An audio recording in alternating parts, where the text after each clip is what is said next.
नमस्कार दोस्तों, पहाड़ी खबरनामा पर एक बार फिर आप लोगों का स्वागत है। और हर बार हमारी कोशिश ये रहती है कि किसी खास शख्सियत से आपकी मुलाकात कराएं। और आज हमारे साथ जो शख्सियत है वो किसी पहचान की मोहताज नहीं है, बल्कि वो बहुमुखी प्रतिभा की धनी है।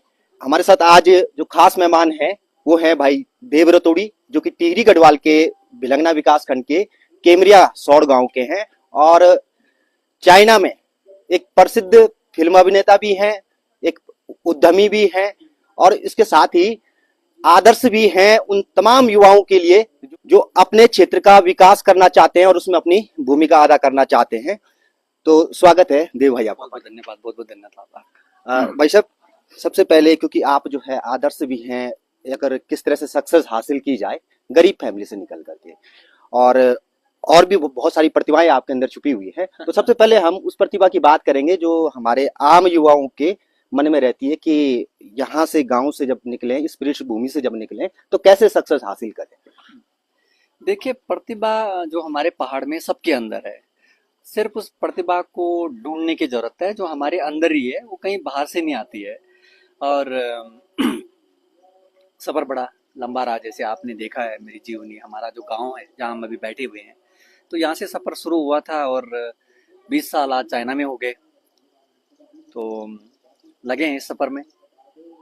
बिल्कुल, तो सबसे पहले हम आपकी कहानी को ही समझ लेते हैं, क्योंकि जब आप घर से निकले, हाँ जी। फैमिली बैकग्राउंड इतना अच्छा नहीं था, आज बहुत सारे मुकाम आपने हासिल किए और उनके लिए भी प्रेरणा आप हैं। कैसे ये सफर शुरू हुआ घर से और चाइना तक, एक चाइना में एक अभिनेता बनने तक, और यहाँ तक कि चाइना में एक प्रेरणादायक कहानी जो 7वीं कक्षा का सिलेबस है हाँ जी। आपकी वहां पर रखी जाती है कि कैसे जो है मुकाम हासिल किए जाते हैं। इसके साथ ही वहाँ जिस तरह से आपका जो रेस्टोरेंट भी वहां पर है, उसमें भी भारतीय जो पद्धति है उससे वहां पे वहाँ उसका निर्माण किया जाता है। तो कैसे आपने ये सफर शुरू किया।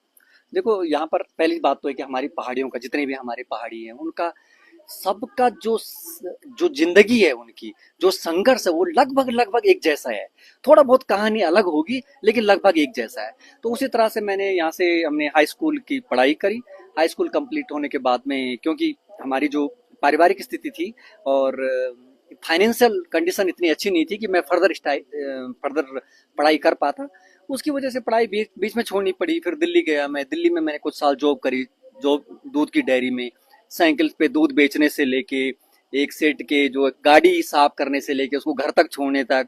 फिर उसके बाद मैंने बीच में एक ब्रूस ली की मूवी देखी, जिससे मैं बड़ा इंस्पायर हुआ, और वहीं से शुरू हुआ ये सफर, जो कि एक मैं बोलूंगा जो कि एक बिल्कुल टर्निंग पॉइंट था मेरी लाइफ का। वो ब्रूस ली की फिल्म थी, जिसका नाम ड्रैगन था, जिससे मैं बड़ा इंस्पायर हुआ कि कैसे वो बंदा अपने देश को छोड़ के अब वहाँ यूएस जाता है, होटल में बर्तन धोता है, फिर मार्शल आर्ट से जो है दिल जीता, और फिर आज पूरा जगत उसको जानता है।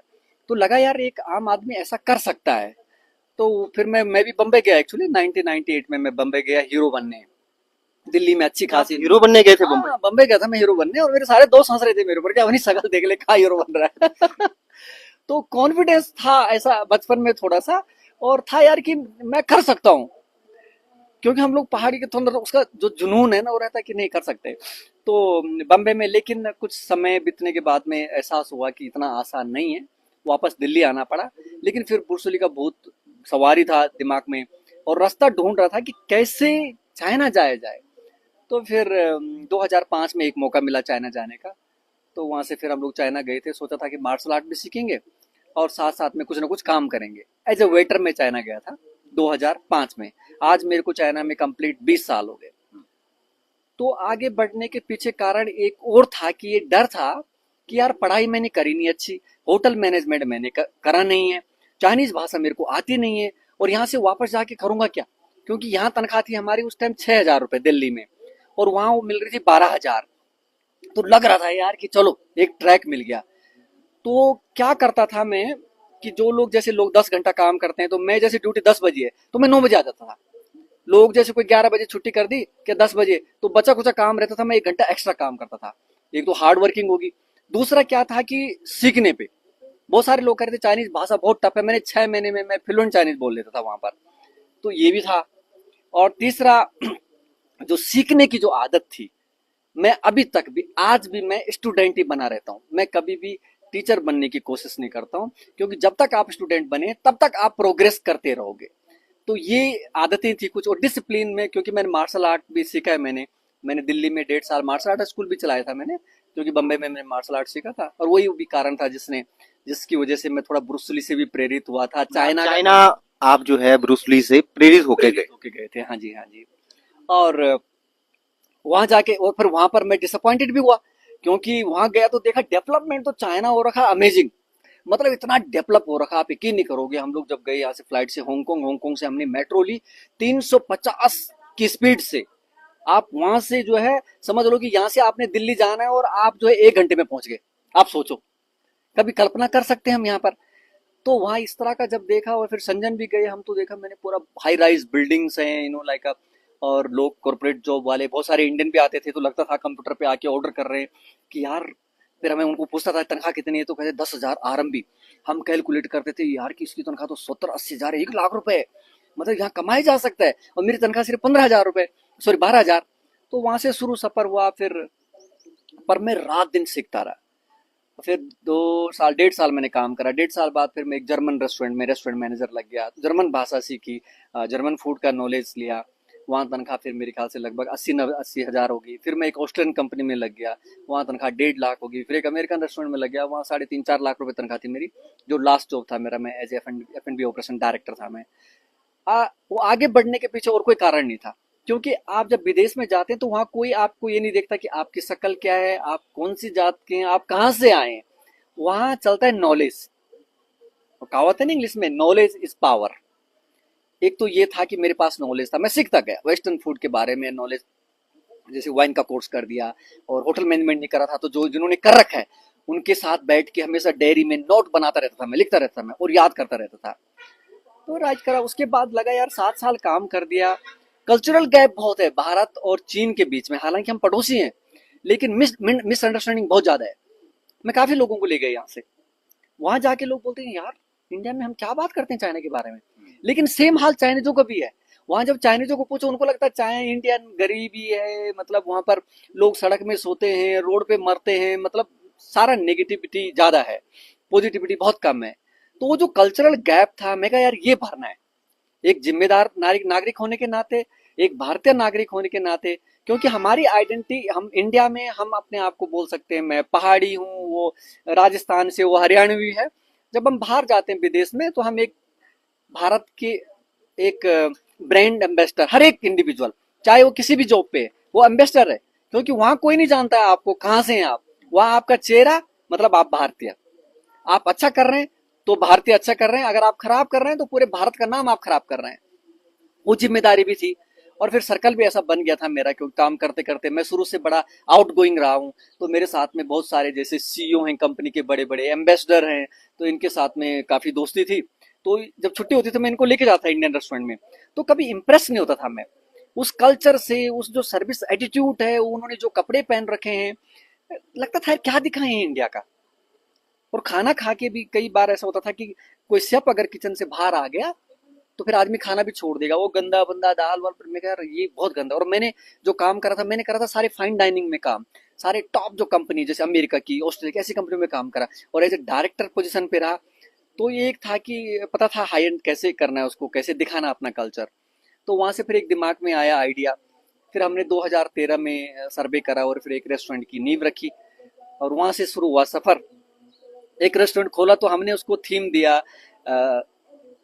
कल्चरल थीम रेस्टोरेंट, पहला भारतीय सांस्कृतिक रेस्टोरेंट। उसकी शुरुआत चीन में हमने करी। वो खुला तो बहुत लोगों को बड़ा पसंद आया। जैसे डोर गेट पे आती कोई स्वागत कर रहा आपका, आपको तिलक लगा रहा, आपको माला डाल रहा, फिर आपको बिठा रहा कुर्सी पे, आपको पानी दे रहा है, फिर आपको मेनू दे रहा। तो लोगों को लगा यार बड़ा अपीलिंग, ये क्या है। उसके साथ साथ हमने एड ऑन करते गए हम हर साल। फिर हमने देखा खाना खाते खाते अचानक बॉलीवुड डांस चल गया। फिर किसी का बर्थडे हो रहा है तो हमने हैप्पी बर्थडे सॉन्ग चला दिया, और सारे एक साथ सारा स्टाफ आ जाता था हमारा, जो हमारा ना वसुधैव कुटुंबकम, और जो हमारी उस तरह की जो भावना है यार कि सारे मिलके मनाते हैं।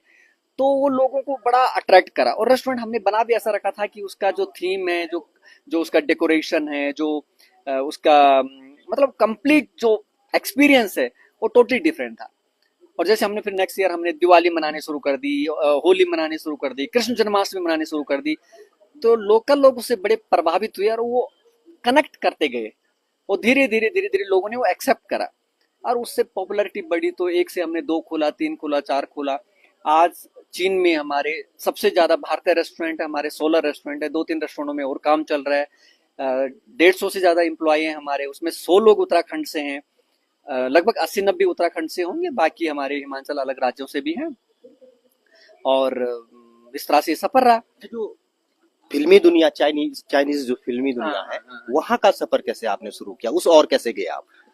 क्योंकि मैं बीच में एक बार बम्बई गया था, तो बम्बई में फेल हो गया था, क्योंकि वो कैमरे के सामने मैं इतना एक्टिंग कर नहीं पाया मन में था। इच्छा थी। मन में था, पर मैंने वो जो हमारे सबके अंदर ना एक स्पार्क होता है, उसको कभी मरने नहीं देना चाहिए, हम बोलते उसको कीड़ा।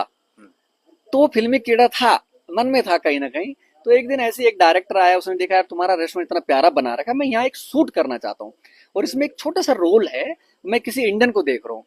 तो कह रहे यार तू इस रोल को कर। तो मैं कह यार देख, मैं इसको कर तो दूंगा, लेकिन मेरी एक शर्त है, मेरे रेस्टोरेंट का प्रमोशन करना पड़ेगा तेरे को अपनी फिल्म में।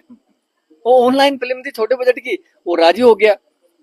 हालांकि उसने बाद में पैसे भी दिए, मैंने बोला पैसे नहीं देना है, मेरे को सिर्फ प्रमोशन करना है, क्योंकि मेरा बिजनेस में ज्यादा इंटरेस्ट था। वो तो फिल्म तो एज ए हॉबी कर रहा था मैं। तो उस फिल्म का एक छोटा सा सीन मेरे ख्याल से किसी डायरेक्टर ने देख लिया, उसको वो बड़ा पसंद आया। उसने बोला यार मैं एक बॉलीवुड थीम पे एक फिल्म है, उसका एक मेन गैंगस्टर है, और मैंने तेरा वो सीन देखा तो ये उस गैंगस्टर के साथ बड़ा रिलेट कर रहा है, तो ये मेन लीड कर एज ए गैंगस्टर। तो मैंने यार एक मौका तो मिल रहा है, बम्बे से मैं वापस आ गया था, एक हीरो बनने का मौका मिल रहा है, जो मेरा एक सपना भी था, उसके लिए मैं भाग के बम्बे गया था। और ब्रूस ली से भी मैं थोड़ा सा अपने आप से बड़ा इंस्पायर था, तो मैं क्या करता हूँ, फिर वो फिल्म करी मैंने। तो उस तरह से धीरे धीरे धीरे अब तक मैं लगभग 45 फिल्म एंड टीवी ड्रामा कर चुका हूँ। उसमें 2 हॉलीवुड फिल्म भी है, आयरन स्काई बहुत बड़ी बजट की फिल्म, उसमें मैंने एक एस्ट्रोनॉट का रोल करा, एक में डॉक्टर का रोल करा, और लगभग हर तरह के किरदार निभा चुका हूँ। उम्मीद है कि आने वाले समय में भारत में भी शायद कुछ फिल्म्स बॉलीवुड में। एक चीज मैं वही पूछ रहा था, उसी पर आ रहा था। चाइना में अब इतनी सारी फिल्में आपने कर ली, हॉलीवुड में भी आप पहुंच गए, हाँ जी। बॉलीवुड से कोई ऑफर आया या कभी आपने कनेक्ट करने की कोशिश की कि यहाँ पर, क्योंकि सपना तो आपने बॉलीवुड का देखा था, तो कभी ऐसी इच्छा? नहीं आया, ऐसा नहीं है कि मेरे पास ऑफर नहीं आया, मेरे पास में ऑफर आया था। जैसे छावा एक फिल्म है, उसमें एक बहुत अच्छा रोल था जो मैं करने वाला था, वहां से ऑफर आया था। एक और फिल्म थी बहुत पहले, गुटली करके, उसमें भी फिल्म का ऑफर आया था। मैं लेकिन क्या है कि फिर कमिटमेंट होती है ना, मेरा चाइना में उस टाइम ऑलरेडी 2-3-4 प्रोजेक्ट चल रहे हैं। तो अब इस लाइन में क्या हो कि आपकी जो क्रेडिबिलिटी है, वो आपकी कमिटमेंट जो है वो बहुत इंपॉर्टेंट है। ये नहीं कि आपको कोई, मेरे को यहाँ पर मैं 1 लाख रुपए ले रहा हूँ, अगर कोई 1 करोड़ भी दे दिया और मैंने अगर यहाँ कमिटमेंट कर रखी, तो मेरे लिए ये ज्यादा इंपॉर्टेंट है। तो उस टाइम कुछ प्रोजेक्ट चल रहे थे मेरे चाइना में, इसकी वजह से फिर मैं यहाँ पर कर नहीं पाया। लेकिन क्योंकि अब मैं धीरे धीरे पुनः गांव की ओर आ रहा हूँ, तो फिर अच्छा, एक चीज और है, जो हमारा जो गढ़वाली हमारा उत्तराखंड का जो सिनेमा है, हाँ जी, उतना फेमस नहीं हो पाया जिस तरह से और जगह, चाहे वो हाँ जी, पंजाबी हो, चाहे वो हाँ जी। और जगह के सिनेमा है। इसके लिए क्या हो सकता है, इसके लिए कोई प्लान आपके मन में चल रहा है क्या? भाई साहब, इसमें ना बहुत ज्यादा संभावनाएं हैं हमारे उत्तराखंड में, क्योंकि देखो आप, अलग अलग राज्यों से लोग उत्तराखंड में शूटिंग करने के लिए आ रहे हैं। अभी मैंने देखा हमारे एक अभिनेता हैं चमोली से, एक्टर हैं, जो कि बॉलीवुड में वो कुछ बना रहे हैं अपने, पांडे जी, हाँ, उधर के हैं, कुमाऊं से हैं शायद, हाँ, वो हिम्मत वहाँ पांडे पर शायद। हिम्मत पांडे जी, हाँ जी, हाँ जी, हाँ जी। तो वो कुछ कर रहे हैं वहाँ पर, और बहुत ज्यादा संभावनाएं हैं। और हम लोग भी कोशिश कर रहे हैं कि लोग जो भी फिल्म्स वगैरह हो आगे चल के, मेरा बहुत ज्यादा एक्टिंग में इतना ज्यादा बहुत ज्यादा रुझाव तो नहीं है, गढ़वाली फिल्म में कर पाता हूँ, नहीं कर पाता हूँ क्योंकि बॉलीवुड वगैरह में वहां तो क्या है कि लोग समझते नहीं है उस तरह से, भाषा बोल दी। और यहाँ यहाँ यहाँ बहुत टफ है, यहाँ इतना आसान नहीं है एक्टिंग में। अगर आप यहाँ कर रहे हैं तो बहुत टफ है। वहां तो इसलिए चल रहा हूँ कि वो नहीं कहते अंधों में काना राजा, इसलिए चल रही गाड़ी। तो यहाँ भी बिल्कुल उम्मीद है कि गढ़वाली फिल्म में हम किसी न किसी रूप में, मैं नहीं कहता हूँ as an actor, but yes as a film producer हो गया, या फिर किसी न किसी, या प्रमोटर हो गया, इस रूप में डेफिनेटली मैं आने वाले समय में देख रहा हूँ कि मैं जुड़ूंगा इस। अब हम सोशल सर्विस की थोड़ी बात कर लेते हैं, हाँ क्योंकि आपका एक फेस सोशल सर्विस का भी है, हाँ जी, और आपका जो खुद अपना गांव है केमरिया, हाँ जी, केमरिया सोड, इसको आपने गोद भी लिया है, और एक प्लान भी आपने सोचा कि जब कोई गुजरता है इधर से हाँ तो जी, उसको आपका गांव अलग से दिखता है, एक ही कलर में पूरे गांव के हाँ जी, मकान नजर आते हैं। तो क्या सोचा है गांव के लिए, एक आपने अभी क्या प्लानिंग की है? ये न्यू एक्चुअली हमारा 2023 की बात है। 2023 में माननीय मुख्यमंत्री जी ने एक पहल ऐसा लगभग 20 से जो 27 से ज्यादा देशों के लोगों को इकट्ठा करा, हम लोगों को, और एक मंच पे बुलाया। जो लोग सक्षम हैं और विदेश में रह रहे हैं उनके लिए एक मंच तैयार करा, एक हमने ग्रुप बनाया। तो उन्होंने एक मीटिंग में रखा कि भाई जितने भी सक्षम लोग हैं वो अपने गांव की तरफ कुछ देखें, जो भी आपसे हो सकता है गांव को गोद लें और उसको मेरा गांव मेरा तीर्थ करके इस पे आप काम शुरू करें। तो मैंने उनको हमने फिर जो हमारी टीम है उन्होंने पूरी लिस्ट भेजी कि भाई हम लोग पिछले, अब से नहीं है, हम लोग पिछले 12 साल से काम कर रहे हैं। जैसे हमारा स्कूल है, बहुत सारे राजकंडर कॉलेज में आला है और बहुत सारे बच्चे हैं जिनको हम लेके जाते हैं, हम लोग काम तो कर ही रहे हैं। ये तो सिर्फ नाम है, गांव गोदा लेना। तो वहां से इसकी शुरुआत हुई। तो मैं पहला व्यक्ति था उस ग्रुप में जिसने इसकी शुरुआत करी। मैं कहा चलो मैं शुरू करता हूँ। और फिर मैंने ये रखा ये कि मैं अपने गांव को 3 साल के लिए हर साल में 10 लाख रुपए दूंगा मेरी तरफ से, और बाकी बाकी जो है हेल्प सरकार करेगी जिस भी जहाँ पर, क्योंकि मैं ग्राउंड लेवल पे काम नहीं कर सकता, मेरे पास इतना टाइम होता भी नहीं है। तो मैं मैं फाइनेंशियली हेल्प करूंगा, और जहां जरूरत पड़ेगी, जैसे अगर आप कोई बेरोजगार है उसको रोजगार चाहिए तो मैं उसको चीन ले जा सकता हूँ। जिसको यहाँ रोजगार करना है, थोड़ा बहुत फंड की जरूरत है तो मैं उसको फाइनेंस कर सकता हूँ, लेकिन मैं बारीकियां नहीं देख सकता। तो मैंने पिछले साल भी जैसे मैंने 10 लाख रुपए ट्रांसफर करा, हमने एक अकाउंट बनाया फिर डीएम ने, जिसमें कि एक नोडल अधिकारी नियुक्त करा, वो लोग उसकी देख रेख करेंगे, और एक हमारे गांव से भी रहेगा कि भाई पैसा सही जगह खर्चा हो रहा है। पिछले साल 10 लाख रुपए भेजा, इस साल मैंने आधा भेज दिया, आधा अभी 10 लाख और भेजूंगा, और फिर अगले साल 10 लाख और भेजूंगा। तो ये मेरी तरफ से एक छोटा सा, क्या क्या काम, क्या क्या सपना आपने इसमें देखा, हम किस तरह लोगों से ने डेवलप करेंगे गांव को? इसमें हमने एक तो सबसे पहले जो सबसे बड़ा था कि यार सबसे पहले रंग बदलो ढंग बदलो, तो हमने इसका रंग कलर वलर कराया, और उससे क्या है कि लोग एकजुट हुए। उसके बाद हमने, जैसे आप देख रहे हैं बहुत सारी लाइटें हैं छोटी छोटी, जैसे रात को बड़ी परेशानियां होती थी वो करवाया हमने। फिर रोड पे क्या जो बैरिकेड देख रहे हैं आप, ये अभी हुआ यहाँ पर, ये हुआ। और अभी पिछले हफ्ते हमारी मीटिंग हुई है, जैसे डीएम साहब जो हमारे मयूर दीक्षित जी, उनका भी मैं बहुत बहुत धन्यवाद करना चाहूंगा आपके चैनल के माध्यम से, कि जिस तरह से वो मतलब हमारे पहाड़ियों के हृदय में बस इस तरह से मतलब बहुत ही एग्रेसिव में वो काम जो जो जिस तरह से उनका रिस्पॉन्स रहता था बहुत ही जबरदस्त रहता था। मेरी कई बार उनसे बातचीत हुई, तो उनकी जो टीम है उन्होंने भेजा कि ये हम लोग काम करने वाले हैं। अभी काफी लंबी लिस्ट है जो हमने, जैसे ऊपर आने का जो रास्ता है उसमें अभी काफी कठिनाइयां आ रही है, क्योंकि हम लोग तो यंग हैं तो चढ़ पाते हैं, कुछ बुजुर्ग हैं, महिलाएं हैं, तो उनको चाहिए कि जैसे साथ में पकड़ने के लिए कोई साधन हो, तो उस पर काम चीज चल रहा है। और एक हमने ने उनको प्रपोजल दिया था, हमारे गांव यहाँ पर क्या है कि यात्रा रूट है, हमने कह रहे कि रोड को थोड़ा चौड़ा करके वहाँ हमारा जंगलवाली में ना जब हम लोग पुल पार करते हैं, तो वहाँ के लिए मैंने एक प्लान बनाया था कि हम लोग वहाँ पर रोड को नीचे वो ले जाएंगे, क्या बोलते हैं उसका नाम, पार्किंग के लिए, और वहाँ पर एक स्किल सेंटर डेवलप करेंगे जहाँ पर बच्चे ट्रेंड होंगे। एक तो हमारा टूरिज्म का था मेरा कि वो टूरिज्म के बारे में जाने, ट्रेंड हो रहे हैं आप होटल का, सर्विस का, खाने के अलावा हमारे आसपास 10 किलोमीटर की रेंज में क्या ऐसे महत्वपूर्ण स्थान हैं जिनको उजागर किया जाए। ट्रैकिंग पे जैसे हमारी माता राजराजेश्वरी का मंदिर है, दला में नागराज देवता का मंदिर है, और भी बहुत ऐसे स्थान है, बूढ़ा केदार में है, तो यहाँ पे उनको भेजा जाए। और साथ में वहां पर कुछ पशुपालन का है हमारा, जिसमें कि 20-25 गायें रखी, उन दुग्ध उत्पादन हो, और हॉर्टिकल्चर का शुरू करें। तो ये सारे काम लिस्टेड हैं जो कि होने वाले हैं 2-3 साल के अंदर, क्योंकि भारत में चीन की तरह नहीं है। चीन में हम लोगों ने, जैसे जो मैं काम में बता रहा हूँ, ये काम से 6 महीने में पिछले साल 2024 में जून में पूरे हो जाने थे, हो गए होते। अब यहाँ पर क्या है कि इस तरह का अलग चैलेंज है हमारे, और हो रहे हैं, ऐसा नहीं कि हमको सपोर्ट नहीं मिल रहा है। जब भी मैं बात करता हूँ तो सपोर्ट मिलता है। जैसे नहर का था, दोनों नहर हमारी बंद पड़ी थी, काम नहीं था, पानी नहीं आ रहा था, तो प्रधान जी ने बोला भाई पानी नहीं आ रहा, अब हॉर्टिकल्चर कैसे करेंगे, यहाँ तो ये सबसे बड़ी ये समस्या है। मैंने डीएम साहब को फोन करा, उन्होंने दूसरे दिन ही इस काम को अप्रूव करा और यहाँ काम चालू हो गया, नहर दोनों सही हो गई है। तो ऐसी छोटी छोटी चीजें जहां पर उन्होंने बहुत, सरकार की तरफ से हमें बहुत ज्यादा सहयोग मिला, और इस तरह से 2-3 साल का हमारा प्लान है, ये विजन है। अब देखते हैं इसमें हम कितना कामयाब हो पाते हैं, कितना सहयोग मिलता है, क्योंकि जो बड़ा काम है मेरे भाई, वो अकेला कोई नहीं कर सकता, कोई नहीं कर सकता है। कुछ आप करेंगे, कुछ मैं करूंगा, लेकिन अगर हम मिल जाएंगे तो कितना भी बड़ा काम होगा, असंभव कुछ नहीं है। उसका उदाहरण देख लो, मैं आपके सामने बैठा हूं, जो बच्चा नंगे पांव राजकीय इंटर कॉलेज चमियाला सामने देख रहे हैं आप, वो हमारा कॉलेज है। नंगे पांव 8वीं क्लास तक नंगे पांव स्कूल जाता था, और मैं अकेला बच्चा ऐसे स्कूल में। तो वहां चीन जैसे देश में जाके सबसे बड़ी चैन ऑफ रेस्टोरेंट की खोल के 25-26 देशों में मैं घूम के सर्वे करके आ चुका हूं। मैं 5-6 भाषाएं सीखी। मैं अगर कर सकता हूं तो मुझे लगता है कि हमारे उत्तराखंड राज्य का कोई भी बच्चा कर सकता है। और अब तो वो भी कठिनाइयां नहीं है, हमारे टाइम तो बड़े चैलेंजेस थे। नंगे पांव रेस मारते थे, कांटा चुभ जाता था, उसको वहीं पर तोड़ के रात को जब घर आते थे तो मम्मी निकालती थी, ऐसा हो जाता था ना। उसे वो होता था ना हमारे यहाँ, वो पिन टाइम निकलता है, 5-7 कांटा लगता है हर दिन। तो वो सारी चीजें हैं। और अब तो बच्चों के पास ऐसा चैलेंज है, नंगे पांव आपको चलना नहीं है, सरकार हेल्प कर रही है, स्कूल आपके अच्छे हैं, सब कुछ है। मैं आज भाई साहब से यही बात कर रहा था कि भाई पहले क्या था कि जो अध्यापक है ना, उनके जो डंडे होते थे ना, उसमें जो अनुशासन था।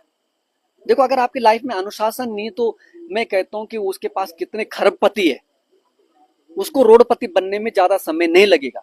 एक पीढ़ी खा लेगी, 2 खा लेगी, आ जाएगी, रोड पे आ जाएगी। लेकिन अगर आपके पास अनुशासन है, आपके घर में संस्कार है, तो आपके पास कुछ नहीं है, आप रोड पे सो रहे हैं, आप खरबपति, अंबानी, अडानी, आप कुछ भी बन सकते हैं, कोई नहीं रोक सकता आपको। अगर उत्तराखंड के खासकर हम अपने घनसाली क्षेत्र की भी बात करें, हाँ जी, पर्यटन की बहुत बड़ी संभावनाएं हमारे पास है। हमारे पास सहस्त्र ताल है, हाँ जी, हमारे पास मासर ताल है, बिल्कुल, हमारे पास बहुत सारे जराल ताल है, हाँ जी, मंजियाड़ी ताल है। हाँ जी, इसके साथ साथ हमारे यहाँ बुग्याल है, पावली कांठा बुग्याल हाँ है। इतनी सारी संभावनाओं के होने के बावजूद भी हाँ जी। क्यों हम पर्यटकों को नहीं खींच पाते? कहाँ पर कमी आपको नजर आती है? देखो भाई साहब, इसमें सबसे जो बड़ी समस्या है, इसमें लोकल लोगों का दोष नहीं है। ये इंफ्रा जो है ना, वो बहुत इंपॉर्टेंट है। आपको कहीं पर कहीं पहुंचना है, मैं बहुत सारे लोगों को जैसे चाइना घूमने आते हैं, मैं उनको दिखाता हूँ, देखो भाई पहाड़, ऐसा पहाड़, खैट पर्वत जैसी जगह पे उन्होंने 24 मंजिला लिफ्ट लगा रखी है। हो सकता है एक पहाड़ी जैसे यहाँ से और राजराजेश्वरी जाना है तो यहाँ से उन्होंने ट्रॉली लगा दी। हो सकता है सेम चैलेंजेस हैं, मैंने उनको दिखाया। मेरे पास बहुत सारी वीडियो मैं आप लोगों के साथ शेयर करूंगा कि ऐसी दुर्गम पहाड़ी है, सेम उत्तराखंड की तरह एक जगह है, वहां पर अगर हो सकता है तो यहाँ क्यों नहीं हो सकता है? तो देखो लोकल लोग क्या करेगा, देखो लोग, मैं तो तभी रुकूंगा ना यहाँ पर, मेरे पास पानी है, खेत है, रोड है, सुविधाएं मिल रही है सारी, मैं क्यों जाऊंगा अपना गांव छोड़ के? भाई इतनी अच्छी स्वच्छ हवा छोड़ के मैं दिल्ली में घुटन में क्यों मारूंगा? लेकिन मेरे पास साधन नहीं है, इसलिए जा रहे हैं। हालांकि अभी सरकार भी कर रही कोशिश, लेकिन मुझे लगता है कोशिश में थोड़ा सा और कुछ करने की जरूरत है। क्या रखा है अब आपने आगे? अपने जीवन का लक्ष्य क्या रखा है? किस और फिल्म इंडस्ट्री की ओर ज्यादा जाएंगे, या फिर जो है उद्यम की तरफ, जो है अपने व्यापार की तरफ जो है आगे और बढ़ेंगे? नहीं, मेरा तो इंटरेस्ट हमेशा से ही बिजनेस रहा है। फिल्म्स, अगर कोई अच्छी फिल्म से अच्छा कैरेक्टर रोल मिलता है तो मैं करता हूँ। चाइना में भी ऐसा ही है। जब भी कोई अच्छा रोल मिलता है, मुझे लगता है कि हाँ, ये अंदर से आवाज आ रही है कि मुझे करना चाहिए, तो मैं ऐसे रोल करता हूँ शौक के लिए। लेकिन मेरा मेन जो है वो बिजनेस ही है। मैं चाहता हूँ कि बिजनेस इसलिए है कि उससे ज्यादा से ज्यादा अपॉर्चुनिटीज क्रिएट होगी, बेरोजगारी खत्म होगी। तो ये मेरा मुख्य मकसद है, और यही हम लोग प्लान भी कर रहे हैं कि वापस उत्तराखंड की तरफ में। पिछली बार जब मैं आया था तो सीएम साहब से भी मुलाकात हुई, तो उन्होंने बोला कि आप यहाँ उत्तराखंड में भी कुछ ना कुछ शुरू कीजिए, जिसपे कि मैं काम कर रहा हूँ। और डेफिनेटली लाइक मुझे लग रहा है कि शायद इस साल में उसकी शायद नींव रखी जाएगी, अगले साल तो ये काम होने वाला है। हाँ जी, आप अपने उद्यम के साथ ही, अपने कैरियर के साथ ही समाज सेवा के बारे में भी सोच रहे हैं। हाँ हमारे जी, बहुत से लोग प्रवासी हैं हाँ जी, जो उनके विदेशों में काम है, हाँ अपने जी, कारोबार हैं। क्या संदेश उनको देना चाहेंगे आप, जो घर भी नहीं आते? कई लोग तो ऐसे हैं कि वो हाँ जी, घर भी आते ही नहीं है, बहुत कम हाँ जी। उनका आना जाता है। क्या संदेश देना चाहते मैं यही संदेश देना चाहता हूँ कि भाई, आपका जो गांव है वो आपका एक पेड़ है कुटुंब का, इसकी जड़ें मत सुखाओ। ये खत्म हो जाएगा, जैसे हमारा एक परिवार है ना, तो इससे इससे जुड़ा रहना बहुत ज्यादा जरूरी है। यही हमारी संस्कृति है, आना वापस यहीं पर है। देखो मैं जैसे मैंने बताया, मैं 25-30 देशों घूम के आ चुका हूँ, है ना। मैं आज की डेट में चाहूँ तो किसी भी देश में परिवार के साथ सेटल हो सकता हूँ। मैं यूएस में भी रहा, जापान, कोरिया, पूरा न्यूजीलैंड, ऑस्ट्रेलिया और अपना पूरा यूरोप घूम के आ चुका हूँ, सेटल हो सकता हूँ, है ना।